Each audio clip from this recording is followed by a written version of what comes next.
So I've been using an all-new Samsung Galaxy Z Fold8 for just over a day now, and no, it doesn't look like a remote control anymore. It has a passport type of shape to it, and I am absolutely in love with this new form factor. I was a bit worried when I first saw it, thinking it'll only be a little shorter than the Z Fold8 Ultra, but no, the difference is quite staggering. And by the way, the Z Fold8 Ultra video is coming soon, along with a comparison against the Z Fold7 to see if you should upgrade or not. So be sure to subscribe to see that video once it goes live. And the good news for the Z Fold8 and also the Ultra is Samsung's pre-order deals, which are always just out of this world. I don't know how Samsung isn't losing money at this point. For example, right now, for a limited time during pre-order, you could save up to $1,200 with a trade-in value or $1,900 in carrier deals on Samsung's page. So if you're interested, I'll have a link down below that'll take you straight there. So let's take a look at this all new form factor. Is it good? Is it comfortable? How's the battery life? And of course, what about the cameras? Starting things off with the cameras, the Z Fold8 is no slouch. It's got a 50 megapixel main camera along with a 50 megapixel ultra wide camera. Now, those two combined make for some really good looking photos. And of course, the new Snapdragon 8 Elite Gen 5 helps with processing photos not only much faster, but with better HDR as well. Everything looks balanced and surprisingly not too over sharpened. Now, you do have a 2x lossless zoom coming out of that 50 megapixel main camera, and it looks quite nice. The colors pop, HDR, like I said, is great, and even the video quality is great. I would have liked to see a dedicated zoom lens, but many comments on my videos say that zoom isn't something people really care about, so only you know what you use. Now, in terms of video, the Z Fold8 is capable of 8K 30 on both the cameras, and stability seems great, as well as the transition between the light and dark areas as you're walking around. It doesn't look like it's too shuttery. Now, Samsung's video has really improved over the last couple years, and it's no different here. If you know Samsung's video, you likely already know this. What I really like is that Samsung finally listened to consumers about the inner display. Not only is the crease smoothed out by a lot compared to something like the Z Fold7, but it's also slightly more anti-reflective than ever before. You can actually see it slightly if you look at the edges of the phone, which don't have that anti-reflection layer. And another thing that I absolutely like, it makes sense, right? Is that the phone finally opens perfectly straight. You don't got that weird slight curve like you do with something like the Z Fold7, for example. Now, of course, the magic of the show is the inside display. The aspect ratio is 4:3 or 3:4 depending on how you're holding it.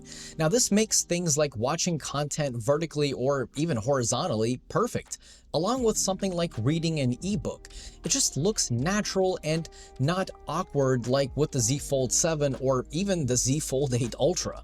But don't tell Samsung I told you guys this. This phone has got to be the most comfortable folding phone I've used. I know it's not the only passport style foldable, but it is the thinnest one. And believe me, if you've used folding phones before, you know making them thin is just a big part of not only making it look good, but making it comfortable. And say hello to the brightest display Samsung has ever made. Yeah, even brighter than the S26 Ultra, up to 3000 nits of brightness, which means HDR movies are going to really pop out of the screen. What I find absolutely crazy about the Z Fold8 is that it has a bigger battery than last year's larger Z Fold7. This has a 4400 milliamp hour battery, and this has a 4800 milliamp hour battery. Now, of course, the Z Fold8 also has that Snapdragon 8 Elite Gen 5, which is more power efficient than before, so battery life did get a pretty solid boost. I've been using this phone all day in New York City, and it's surprisingly difficult to drain the battery during the day, even when you're on 5G and full brightness. Now, if you do somehow manage to drain the battery in a single day, this does have 45 watts of fast charging, just like the all-new Z Fold8 Ultra, so you're not really even missing that by going with the 8 instead of the way more expensive Ultra. Split screen multitasking also looks great because once you open the phone up, you're already naturally in the horizontal mode, landscape mode. So you no longer have to spin the phone. Everything just makes sense, and I'm super happy Samsung came out with this passport style foldable. But what I think many of you will enjoy, because I read your comments, okay? I've read your comments on every foldable video that I've done. Many of you say, Mark, I like foldable phones, but typing on them is just a little too cramped because they're very narrow and you end up missing a bunch of the keys. Believe me, I know what you're saying because I've also run into that issue literally every single time I've used a Z Fold. But this one, its keyboard is as wide as the iPhone 17 Pro Max, or in my case, the iPhone 17 Pro. My iPhone 17 Pro Max died. Don't ask me how. I can finally type incredibly fast on the Z Fold8 without feeling cramped and uncomfortable. So I know many of you guys do not like the narrow kind of, remote control form factor of the Z Fold8 Ultra, and you really want to kind of a nice breath of fresh air and not to be kind of cramped and claustrophobic. The Z Fold8 is definitely made literally for you.